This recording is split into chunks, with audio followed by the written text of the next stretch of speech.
ऍक्टरला ना रियाजाचं काही पर्टिक्युलर माध्यम नाहीये. वा बरोबर. एखाद्या ॲक्ट्रेससाठी पर्सनल स्पेस खूप कमीच असते ॲक्च्युली. अशा वेळेला जेव्हा तुमच्या सार्वजनिक जीवनामध्ये अशी माणसं यायला लागतात त्याशी कसं डील करतेस तू? सहजपणे चलता है अशा ॲटिट्यूडनी माझ्याशी कोणी बोलायचं. आपण कोणाच्या आयुष्यात किती इंटरफिअर करू शकतो किंवा किती आपण त्या माणसाच्या आयुष्यात गेलो की ते चुकीचं होतं हे बऱ्याचदा ठरवता येत नाही. किती मुली आज हे म्हणू शकतात की 2-4 महिन्यांनी ना एक सुट्टी मिळते, मी माझी एक सुट्टी प्लॅन करणार आहे.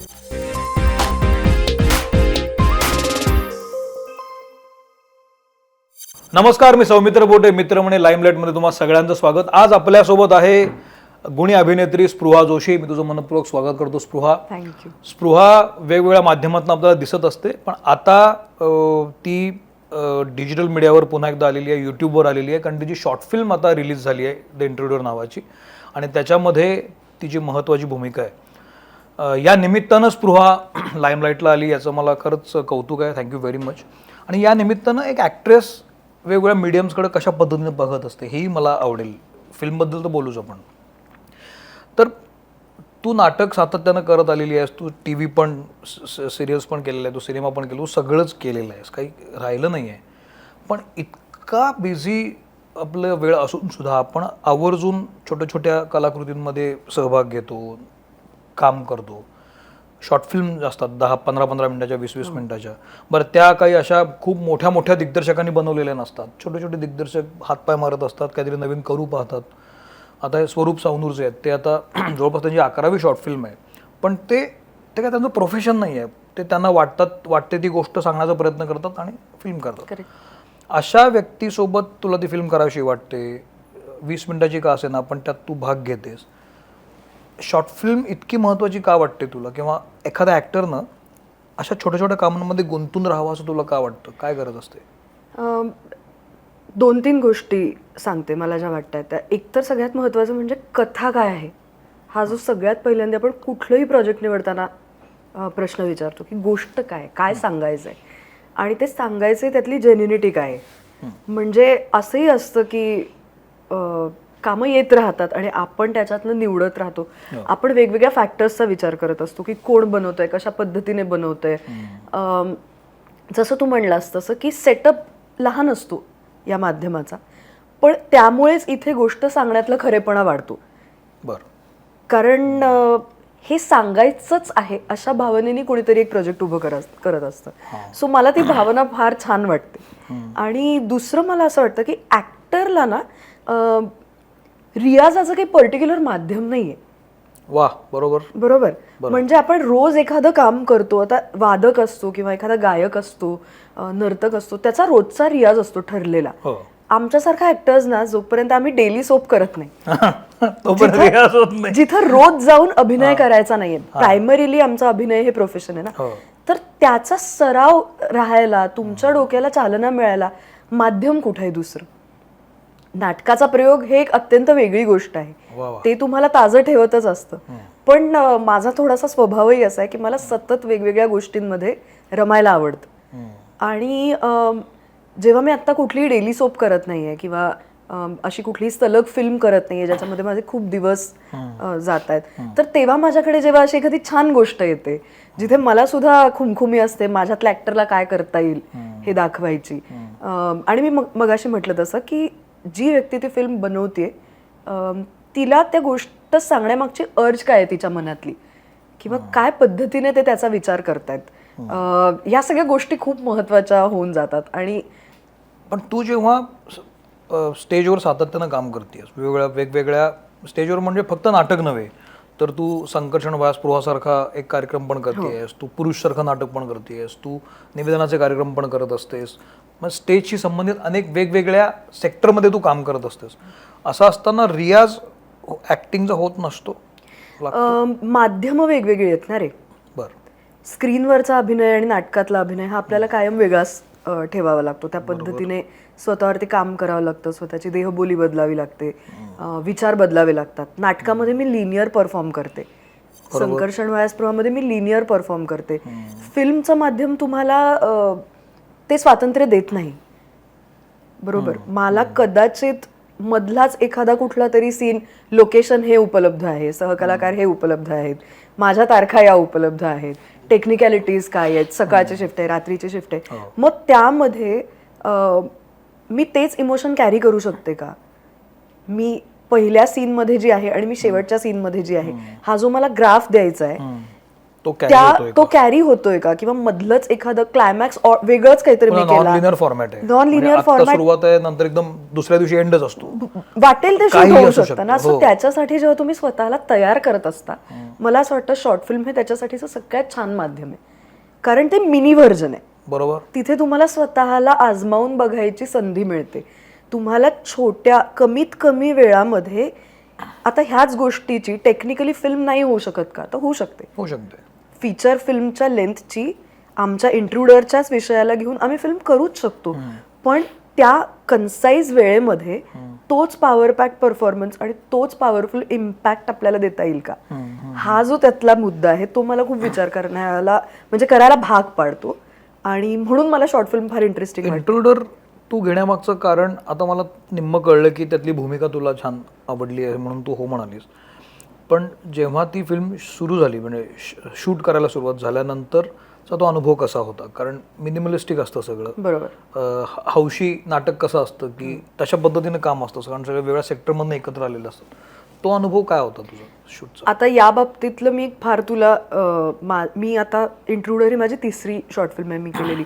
मी काही खूप शॉर्ट फिल्म्स केल्या नाही आहेत, पण थँकफुली ज्या मी केल्या आहेत ना, त्या कुठल्याही सेटअपचा फील हौशी नव्हता. वा, बर. हा, म्हणजे आम्हाला माहिती होतं इच्छा ती हौसेतनच सुरू होते, but when we talk about the intent, तिथे असं कुठेच नव्हतं की आपण कॉम्प्रोमाइज करू, कारण आपण शॉर्ट फिल्म करतोय. ओके. त्या फिल्मची गरजच तेवढी होती. तुम्हाला 2 दिवसाच्या शूटमध्ये काय करायचंय ह्याचं प्लॅनिंग, ह्याचं प्री प्रोडक्शन स्वरूप सरांनी खूप आधीपासून चालू केलं होतं. म्हणजे त्या फिल्मसाठी सुद्धा आम्ही मला वाटतं 2 ते 3 वेळेला आम्ही व्हिडिओ कॉल्सवरती एकत्र भेटलो. एकदा ते माझ्याशी स्वतंत्र फोनवर बोलले, मग अजित मी ते असा आमचा एक व्हिडिओ कॉल झाला. त्याच्यामध्ये कॅरेक्टर वाईज त्यांना काय अपेक्षित आहे, त्यांनी काय लिहिलंय, आम्हाला दोघांना काय वाटतंय, आम्ही आमच्या कॅरेक्टर्सकडे कसं बघतोय, गोष्ट पुढे जाण्यासाठी काय अपेक्षित आहे, त्याच्यात आमचे काही सजेशन्स आहेत का, जशी फिल्मला प्रोसेस होते तशी. ऑब्व्हियसली पुन्हा आपण हे मिनी व्हर्जन करतो आहोत, त्याच्यामुळे फिल्मच्या तयारीचा जो वेळ असतो तो इथे मिनी अमाऊंट मध्ये होता. ऑफकोर्स. पुन्हा एकदा सेटवर गेल्यानंतर कुठलंही कॉम्प्रोमाइज नव्हतं, ना कॉस्ट्युम्स मध्ये, ना मेकअप मध्ये, ना इक्विपमेंट मध्ये, ना आर्ट डिरेक्शन मध्ये, ना लाइटिंग मध्ये, ना साऊंड मध्ये. जसं तुझं प्रोफेशनल फिल्मचं शूटिंग होतं त्याच पद्धतीने आमचं शूट पार पडलं. सो याच्यात कुठलाही हौशी मुद्दा नव्हता, आणि दे were all very well prepared. खूप तयारी पहिल्यापासून याबद्दल त्यांनी केलेली होती. मला फार छान वाटलं. शॉर्ट डिव्हिजन असेल, त्यांच्यामधली क्लॅरिटी, डीओपी आणि डिरेक्टर मधली जी क्लॅरिटी लागते ती असेल, किंवा आणखीन एक मी फार इंटरेस्टिंग ऑब्झर्वेशन पण सांगू शकते की बऱ्याच वेळेला असं होतं की नाही आणखीन एक करूया, आणखीन एक, हे नाही मिळालं, आणखीन एक करू. यामध्ये ना बऱ्याचदा ती पहिल्या याच्यातली जी स्पॉन्टनिटी असते ती निघून गेलेली असते. आपण कोरिओ काम करत राहतोच, किंवा प्रत्येकच ऍक्टरला असं वाटत असतं की थोडं आणखीन बरं होऊ शकतं कदाचित. पण आता दोन्ही बाजूंनी आहे ना. त्यांनीही कधी असं सांगितलं, ही वॉज व्हेरी क्लिअर, मला हे हवंय, हे ज्या क्षणी डिलिव्हर होईल टेक ओके करून ते पुढे गेलेले असायचे. पण माझं 2च दिवसांचं शूटिंग आहे, मला एवढाच वेळ आहे, आणि आता हा उरकाचा फील तिथे कधीच नव्हता. ज्या वेळेला मी म्हटलं की सर मला नाही मजा येते याच्यात, आपण जरा प्लीज आणखीन एक टेक करूया, आणखीन जरा करूया, माझी तब्येत बरी नव्हती, मी डाऊन होते, तर कळत असतं आपल्याला की एनर्जी लावायचे पण लावता येत नाहीये. तर त्यावेळेला मी जेव्हा म्हटलं की सर प्लीज करूयात, ओके तुझं समाधान होईपर्यंत करूयात, हा जेव्हा फील असतो सेटवरती ना, तेव्हा मला फार गंमत वाटत असते त्याच्यात. सो रिलॅक्स म्हणून मिळतोय आणखी चांगलं. करेक्ट. आणि ह्यामध्ये पुन्हा एकदा काही प्रमाणात थोडंसं घरगुती असणं हे सुद्धा खूप चांगलं काम करतं, कारण सेटवरचं सगळं वातावरण, त्यांचा मुलगा त्यांना असिस्ट करत होता या फिल्मसाठी, त्यांच्या ज्या पत्नी आहेत त्यांनीच या फिल्मचे कॉस्ट्युम्स आणि आर्ट डिरेक्शन त्यांनी केलंय. कॉस्ट्युम्स माझीच मैत्रीण अपूर्वा त्यांनी केलंय. पण never ever he said a word की हा आता मग तुझी मैत्रीण आहे ना, मग आपण तिला असंच करायला सांगूया. नाही, he was very professional in that sense. So getting a stylist DOP कोणाचा? शो. बरं, ओके. सो खूप चांगले टेक्निकल बॅकग्राऊंड असलेले लोकच टेक्निकल काम करतील याची पूर्ण दक्षता घेऊन केलेली फिल्म आहे, जे आपल्याला फिल्म बघताना कळून येतो. तुला याच्यामध्ये ही जी शॉर्ट फिल्म आहे जी आता युट्यूबवर रिलीज झालेली आहे, ह्यातला काय थॉट तुला महत्वाचा वाटतो? तुझी भूमिका हा एक भाग झाला निशाची, पण या पूर्ण फिल्म मधला काय थॉट तुला कॅच करून गेला की यार हे इंटरेस्टिंग आहे आणि आवश्यक आहे आता लोकांना सांगणं? काय वाटतं? मला असं वाटतं आपण अशा काळात वावरतो आहोत जिथे ओव्हरऑलच बाई काय किंवा पुरुष काय, बाउंड्रीजचा इशू आहे. हाय हाय सर, Hi. आप एक्चुअली आ गए? What do you mean? भाई स्पेशल पर्सन स्पेशल इनवाइट आना तो बनता ही है, right? Please please come in. आपण कोणाच्या आयुष्यात किती इंटरफिअर करू शकतो किंवा किती आपण त्या माणसाच्या आयुष्यात गेलो की ते चुकीचं होतं हे बऱ्याचदा ठरवता येत नाही. ती फार थिन लाईन असते. ते आपले मित्र असतील, ॲक्वेंटन्सेस असतील किंवा आपण त्यांच्याबरोबर रिलेशनशिपमध्ये असू, पण प्रत्येक रिलेशनशिपची एक बाउंड्री आहे आणि ती असायला पाहिजे याबद्दल ती फिल्म बोलते. त्यामध्ये एक थ्रिलरचा अँगल आहेच. आता ऍक्टर म्हणून मला काय इंटरेस्टिंग वाटतं तर थ्रिलर फिल्म्स मी केलेल्या नाही आहेत कधी. सो माझ्यासाठी परफॉर्मन्सच्या दृष्टीने मला तोही पॉइंट ऑफ व्ह्यू इंटरेस्टिंग वाटतो की आपल्याला याच्यात काहीतरी वेगळं करायला मिळणार आहे, कॅरेक्टर म्हणून काहीतरी नवीन एक्सप्लोअर करायला मिळणार आहे. आणि हॅव्हिंग सेड दॅट, एक जो larger thought of the film आहे, फायनली यातनं सांगायचंय काय तर ह्या बाउंड्रीजचा विषय तो दोन्ही बाजूंचा आहे. मी पुन्हा एकदा तू कशा बाउंड्रीज पाळतेस या? खूप सोपं असतं इन अ वे. आपले आईबाबा आपल्याला कधी कधी फार चांगल्या गोष्टी सांगत असतात लहानपणापासून. मी जेव्हा या क्षेत्रात यायचा विचार केला त्याच्यानंतर मी एकच ठरवलं होतं की सहजपणे चलता है अशा ॲटिट्यूडनी माझ्याशी कोणी बोलायचं. बरं. माझे कुठलेच इतर टँट्रम्स नसतात, पण ज्या क्षणी मला असं जाणवतं की या चलता ह्या ॲटिट्यूडमध्ये लोक जात आहेत त्या क्षणी मी खूप स्टर्नली त्यांना तिथंच कंट्रोल करत. सो मला कोणीच, आणि हे काही फक्त कामाच्या बाबतीत मी म्हणत नाही, ओव्हरऑल आयुष्यातच माझ्याशी असं कोणी वागलेलं मला आवडत नाही. सो माझ्या कुठल्याही रिलेशनशिपमध्ये माझ्याशी वागता बोलताना, आणि जे मी रेसिप्रोकेट करते, इट इज नॉट लाईक की फक्त मी समोरच्याकडनं एक्सपेक्ट करते. पण असं जेव्हा कोणी चलता है अप्रोच येण्यामागे दोन कारणं असतात. एक तर ती व्यक्ती अर्थात तुला गृहीत धरत असते, बरोबर, कारण अतिशय प्रेम असतं म्हणून, चांगल्या अर्थानं प्रेम की ही आपलीच आहे असं.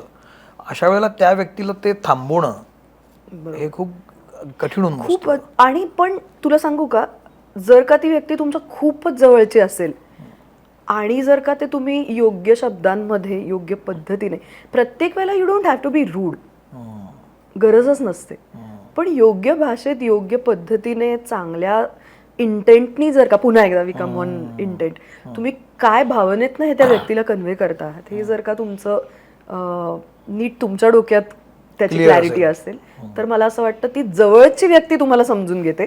जी दूरची व्यक्ती आहे ती तशी दूर गेल्याने फार काही फरक पडत नाही. सो त्या बाबतीत याच्यामध्ये इंट्रुडर हा जो शब्दाचा अर्थ आहे तो म्हणजे साधारण असा आहे की आगंतुक, तुम्हाला ती व्यक्ती नको असताना तिथे येते आणि तुम्हाला नकोशी असते पण तुम्ही काही करू शकत नाही, असा तो साधारण अर्थ आहे. तू कधी हे फील केलंयस का की असा कोण इंट्रोडर आलाय आणि ती व्यक्ती नको असते आपल्याला आणि मग आपल्याला ते स्वीकारावं लागतं, जसं त्या फिल्ममध्ये पण आहे? हो, माझ्या नशिबाने माझ्या बरोबर असं कधी काही झालेलं नाही, कारण मगाशी मी म्हटलं तसं मुळातलंच माझं सर्कल हे इतकं क्लोजनेट आहे. मी फार अशी काही आउटगोईंग ज्याला म्हणतात तशा पद्धतीची मुलगी नाही आहे. मी कुठेतरी जाऊन पार्टी करते किंवा खूप रॅन्डम लोकांबरोबर मी बसली आहे, हसती खिदळते, असं मुळात हा माझा स्वभाव नाही. त्यामुळे कामाव्यतिरिक्त जी माझी पर्सनल स्पेस आहे त्याच्यात कोण येऊ शकतं ह्या ठरलेल्या गोष्टी. पण पर्सनल एखाद्या ऍक्ट्रेससाठी पर्सनल स्पेस खूप कमीच असते ऍक्च्युअली, कमी असते, सार्वजनिक पण असते की. अशा वेळेला असते ऑफकोर्स. अशा वेळेला जेव्हा तुमच्या सार्वजनिक जीवनामध्ये अशी माणसं यायला लागतात त्याचे कसं डील करतेस तू? नाही, सार्वजनिक जीवनात सुद्धा आता एखाद्या कार्यक्रमाला आपण बाहेर कुठेतरी गेलेलो आहोत, तिथे आपल्याला लोकांमध्येच असायचं आहे ना. होय. पण मी म्हटलं तसं की एक डिस्टन्स हा तुम्ही ठेवताच, अनोळखी लोकांशी आपण कसं वागायचं प्रत्येकाचा प्रश्न आहे तो, खूप सब्जेक्टिव्ह वागणं आहे. माझ्या बाबतीत मला ओव्हरऑलच ओव्हर फ्रेंडली वागता येत नाही. येतच नाही. So automatically. आणि दुसरी गोष्ट मला असं वाटतं की ओळखीचं काय काय आणि अनोळखी काय, एक बेसिक आदराने प्रत्येकाने प्रत्येकाशी बोललं पाहिजे. आदर म्हणजे तुम्ही फक्त अहोजाहो करण्यात ना तो आदर येतो असं नाहीये. बरोबर. पण ही व्यक्ती महत्वाची व्यक्ती आहे आणि एक डिसेंट ह्युमन बिईंग या पद्धतीने जसं मी समोरच्याशी वागते तसं समोरच्याने माझ्याशी वागावं अशी माझी अपेक्षा असते.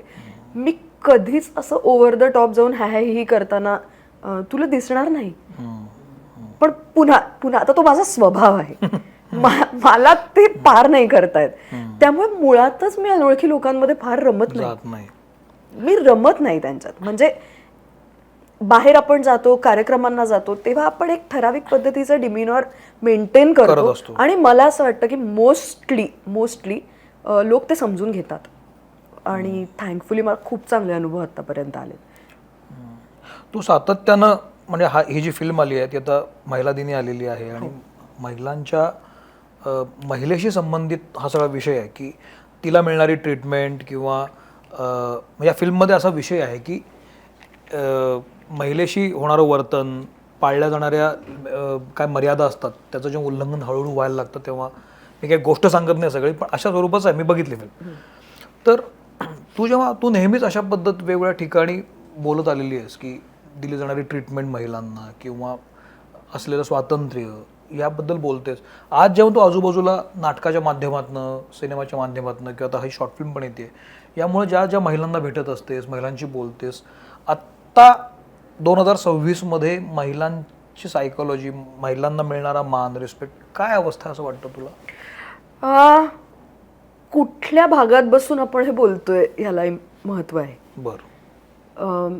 कितीही ऐकायला कटू वाटलं तरी महाराष्ट्रात, मुंबईत, पुण्यात, नाशिक, मेट्रो सिटीज आपण म्हणूया, त्यामध्ये महिलांना मिळणारं स्वातंत्र्य आणि इतरत्र महिलांना मिळणारं स्वातंत्र्य याच्यात फरक आहे. हे आपल्याला मान्य करावं लागेल. डिसिजन मेकिंग पॉवर असेल. मी आज साध्या गोष्टी असतात. मी आज घराबाहेर पडताना काय कपडे घालायचेत इथपासून रात्रीच्या जेवणात मी काय करायचंय खायला इथपर्यंतचे छोट्यातले छोटे डिसिजन्स. फायनान्समध्ये तर आपण जाऊच या नको, कारण अत्यंत पैसे कमावणाऱ्या मुली सुद्धा फिनान्शियली बापरे मग आत्ता हे मी घेऊ का, हे मी नवऱ्याला विचारून किंवा माझ्या पार्टनरला विचारून ठरवते असं म्हणणाऱ्या मुली मला माहिती आहेत, ज्या फायनान्शियली आयडियली कोणावरच अवलंबून नाही आहेत. पण हे मेंटॅलिटीमध्ये नाही अजूनही की मी एकटीने ठरवून एखादी गोष्ट केली. किती मुली आज हे म्हणू शकतात की 2-4 महिन्यांनी ना एक सुट्टी मिळते, मी माझी एक सुट्टी प्लॅन करणार आहे. टक्का नाही आहे का तर आहे, पण त्याचं प्रमाण खूप कमी आहे. सो डिसिजन मेकिंग मधली पॉवर ही काही प्रमाणात मुलींना मिळालेली आहे. ती एक्सरसाइज करण्याची कपॅसिटी काही प्रमाणात त्यांच्यामध्ये आलेली आहे, काही टक्क्यांमध्ये ती डेफिनेटली आली, पण तो अजून एक सर्वसाधारण नॉर्म नाही झालेला. त्यामुळे आपण त्या बाबतीत आहोत अजून मागे. आपल्याला हे कबूल करायला काही हरकत नाही. आणि कारण ज्या क्षणी ते कबूल करू ना त्यापासून मला वाटतं सुरुवात होईल त्या बदलाची. त्याच्यामुळे मुळात असं काहीच नाही असं म्हणण्यात काही पॉइंट असं नसतं. दुसरी गोष्ट तू म्हणलास की इंट्रुडरचा जो विषय की काही वेळेला कळत नाही समोरच्या माणसाला कसं रिसीव्ह करायचं, कळत पण असतं की तो इंट्रुडर आहे. ह्याच्याबद्दल पण आमची सरांची चर्चा झाली होती.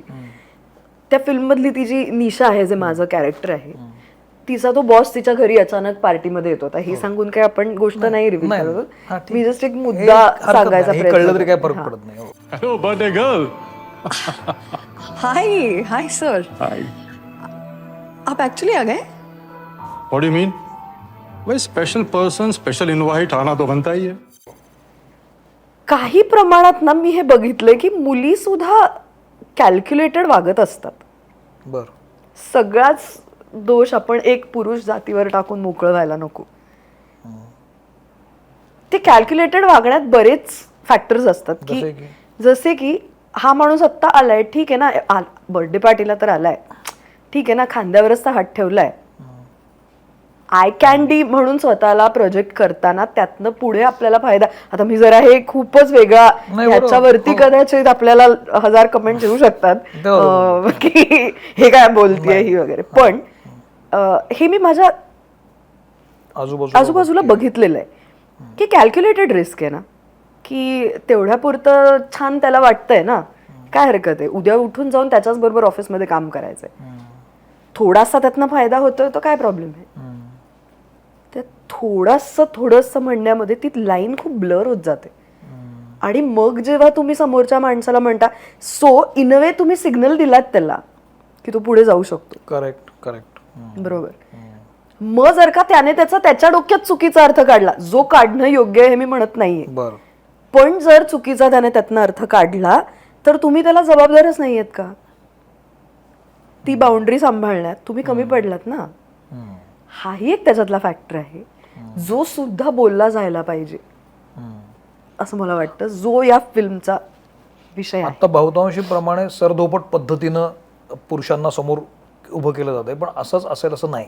आणि आता दिसतं ना प्रत्येक आजूबाजूला. वेळेला असंच असेल असं नाही. सो थोडस ह्या बाबतीतलं ही रेट्रोस्पेक्शन काय म्हणतो ते आपल्याला करायला पाहिजे. मुद्दा आहे, खूप महत्वाचा मुद्दा आहे. आणि म्हणजे या निमित्तानं तो आला हे मला बरं वाटलं, पण महत्वाचा मुद्दा आहेच हा. थोडा वेगळ्या विषयाकडे येतो मी, की या सगळ्यामध्ये तू आता 3 शॉर्ट फिल्म केल्या म्हणालीस, तर शॉर्ट फिल्म ही प्रयोगशाळा जनरली मानली जाते. जसं तू आता म्हणालीस की याच्यामध्ये तुला तो एक रियाज करता आला. या पूर्वीच्या ज्या 2 शॉर्ट फिल्म तू केल्यास, किंवा शॉर्ट फिल्म ही प्रयोगशाळा खरंच आहे का, आणि ती तुला कशी उपयोगी ठरते आहे? मी म्हटलं तसं, जेव्हा मी रोज उठून अभिनय करत नाहीये, अभिनयाचं काम करत नाहीये, तेव्हा मला ते टेक्निक समजून घ्यायला मदत होते. मी थोडीशी चौकस पण आहे. मी विचारते दिग्दर्शकाला की हा शॉट असा का घेतला जातोय, सर सांगू शकतील की ही लेन्स अशी का लावली आहे, आत्ता हे करण्यामागे काय कारण आहे. सेटवर विचारत नाही, गेल्यानंतर शूटच्या ठिकाणी तू मग आलीस तेव्हा जसं थरथरले नाही, हे खोटं आहे. मी कुठल्याही पद्धतीने असं लोकांना कधीच पण हे सगळे प्रश्न मी विचारते अगोदर जेव्हा डिस्कशन्स होतात, मीटिंग्स होतात तेव्हा, कारण ते मला जाणून घ्यायला आवडतं. म्हणून मला ब्लँक होऊन जायला आवडत नाही सेटवरती. आणि मला थोडा ऑनेस्टली हे कबूल करायला काहीच हरकत नाही की तांत्रिक दृष्ट्या मी काही फार हुशार नटी नाही. हा, हे स्क्रीनच्या बाबतीत मी म्हणते, मला थोडा वेळ लागतो ते समजून घ्यायला. सो अनेक वर्ष जरी काम करत असले तरी फिल्मच्या माध्यमामध्ये आत्ता क्लोज लावला आहे, तर आपल्याला किती हालचाल करायची आपल्याला, आणि हे तुला रोज उठून असंच कोणी समजावत नाही. बरोबर. तर हे माध्यम मला ते सगळे प्रयोग ते करायची संधी देतं. मला ते फार महत्वाचं वाटतं. आणि बरोबर आहे. आणखीन तेही असतं की इंट्रुडर मध्ये मी जे दिसली आहे, माझा जो लुक आहे, तशा पद्धतीने मला स्वतःला आधी एक्सप्लोर नाही करता आलंय.